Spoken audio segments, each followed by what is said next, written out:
दोस्तों, हमारे हिंदू धर्म में एक से अधिक पति होना अच्छा नहीं माना जाता, गलत माना जाता है।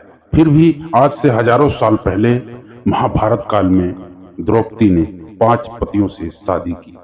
उस समय मित्रों, सवाल ये उत्पन्न होता है कि क्या वजह थी जिस वजह से उसे 5 पतियों से शादी करना पड़ा।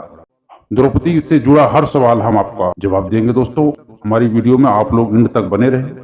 तो सबसे पहले दोस्तों हम जानते हैं द्रौपदी कौन थी। द्रौपदी द्रुपद की पुत्री थी। द्रौपदी इसीलिए उसे कहा जाता था कि वह राजा द्रुपद की पुत्री थी। उन्हें पांचाली इसलिए कहा जाता था कि वो राजा द्रुपद यानी पांचाल देश के राजा की पुत्री थी। उनका एक नाम कृष्णा भी था दोस्तों, क्योंकि वे भगवान कृष्ण की सखी थी। उनका एक नाम याज्ञसेनी भी था, क्योंकि वो यज्ञ करने के बाद पैदा हुई थी दोस्तों। और अंत में उनका एक नाम सैरंध्री भी था। सैरंध्री का अर्थ होता है दोस्तों पति के अलावा अन्य पुरुषों के साथ रमण करने वाली। लेकिन यह सच नहीं है। अज्ञातवास के दौरान द्रौपदी ने राजा विराट के यहाँ उनकी पत्नी सुदेशना के सौंदर्य की देखरेख करने वाली के रूप में काम किया था, इसलिए उनका नाम सैरंध्री था। द्रौपदी के 5 पुत्र थे। द्रौपदी ने 5 पांडवों से विवाह किया था। समय समय पर वह 5 पतियों के साथ रमण करती थी। द्रौपदी ने एक वर्ष के अंतराल से 5 पांडवों के एक पुत्र को जन्म दिया। इस तरह द्रौपदी के 5 पुत्र थे। जानिए पांडवों के पुत्र और पत्नियों के नाम। द्रौपदी से जन्मे युधिष्ठिर के पुत्र का नाम प्रतिविंध्य था। द्रौपदी से जन्मे भीमसेन से उत्पन्न पुत्र का नाम सुत सौम्य था।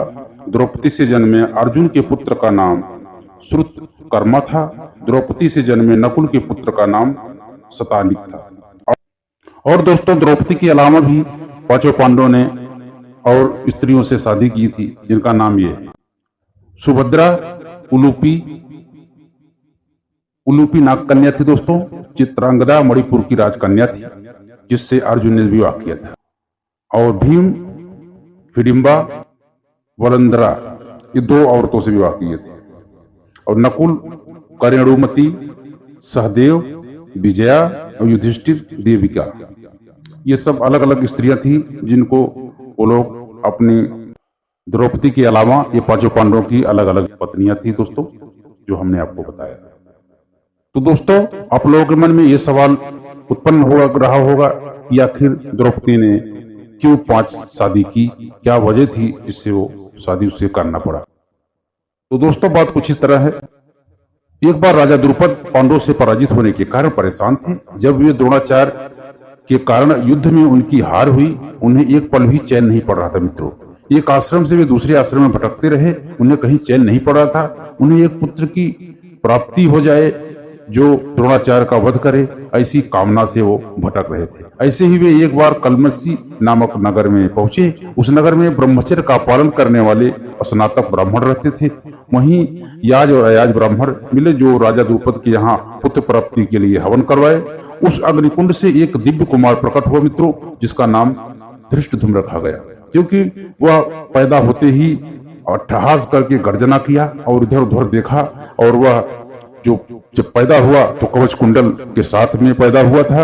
वह बहुत वीर और अपराजित योद्धा था, इसलिए उसका नाम धृष्टद्युम्न रखा गया। फिर उस हवन कुंड से पांचाली का भी जन्म हुआ मित्रों। द्रुपद की पुत्री द्रौपदी कमल की पंखुड़ी के जैसी आंखों वाली, नीले घुघराले बालों व कोमल होठों वाली थी। उसका रंग सांवला था। ऐसा लगता था जैसे कोई देवांगना शरीर धारण करके पृथ्वी लोक पर आ गई हो। वह 5 पति किस प्रकार प्राप्त हुई, अब हम उस बारे में बता रहे हैं दोस्तों। पूर्व जन्म में ऋषि की कन्या थी वह द्रौपदी। वह रूपवती, गुणवती और सदाचारणी थी, लेकिन पूर्व जन्म के कर्मों के कारण कोई शादी नहीं किया, उससे विवाह नहीं किया। तो वह भगवान भोलेनाथ का उग्र तपस्या की, जिसके कारण भगवान शिव प्रसन्न हुए। मन चाहा वर वह यह मांगी कि हमें जो है सर्वगुण संपन्न पति चाहिए। तब भगवान शिव जी बोले ठीक है। उसने सर्वगुण संपन्न पति मांगी और 5 अलग अलग प्रकार से मांगी।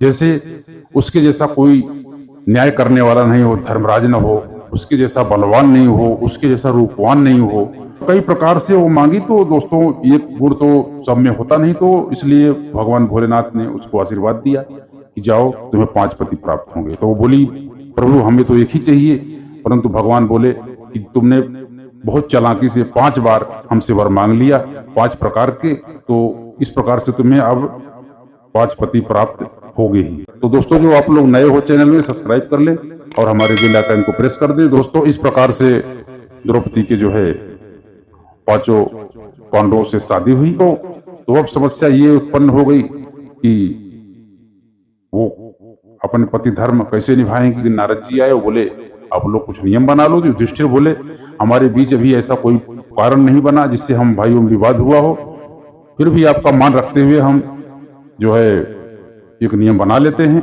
तो द्रौपदी एक साल एक पांडव के साथ रहती थी, जो आप लोगों ने अभी सुना, हम बताए।